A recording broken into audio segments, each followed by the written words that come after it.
అక్కడే ఉండగలరా?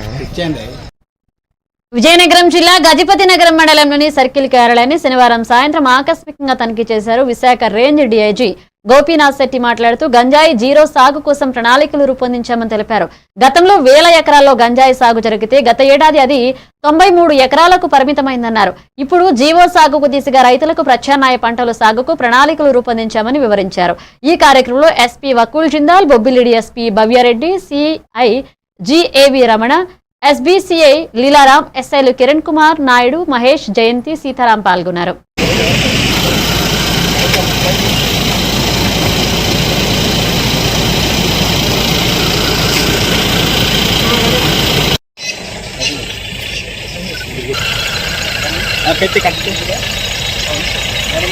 గంజాయి ఇతర మాదక ద్రవ్యాల యొక్క రవాణా కానీ, కన్జంప్షన్ కానీ, డిస్ట్రిబ్యూషన్ కానీ ఎవరు ఎక్కడ ఇన్వాల్వ్ అయినా కూడా వాళ్ళందరి మీద కఠినమైనటువంటి చర్యలు తీసుకోవడం జరుగుతుంది. ఎవరైతే దీంట్లో ఇన్వాల్వ్ అవుతారో వాళ్ళకి రాబోయే రోజుల్లో గవర్నమెంట్ ఇచ్చేటువంటి ఏ అయితే పథకాలు ఉంటాయో అవి కూడా వారికి స్టాప్ చేసే విధంగా కూడా ప్రభుత్వం తరఫున చర్యలు తీసుకోవడం జరుగుతూ ఉంది. సో దీంతోపాటు ఎవరైతే మనకి ఈ అవేర్నెస్ క్యాంప్స్ సంబంధించి మన విశాఖపట్నం రేంజ్ పరిధిలో గత సంవత్సర కాలంలో ఇప్పటివరకు 12,000 ప్రోగ్రామ్స్ మనం కండక్ట్ చేశాం.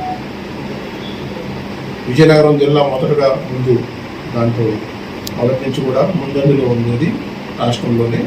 ఈ 12,000 ప్రోగ్రామ్స్ కూడా 3,200 ఎడ్యుకేషన్ ఇన్స్టిట్యూషన్స్ కవర్ చేశాము. అవి కాకుండా ప్రతి విలేజ్ కూడా కవర్ చేయడం, అదేవిధంగా ప్రతి ఇండస్ట్రీ కానీ చిన్న చిన్న పని చేసుకున్నటువంటి ప్రాంతాలు ఎక్కడ 10 మంది కంటే ఎక్కువ మంది ఉన్నటువంటి ప్రాంతాలన్నింటినీ కూడా దీంట్లో కవర్ చేశాము. 5 లక్షల మంది స్టూడెంట్స్కి దీంట్లో డైరెక్ట్గా మా పోలీస్ ఆఫీసర్స్ ఇంటరాక్ట్ అయ్యారు.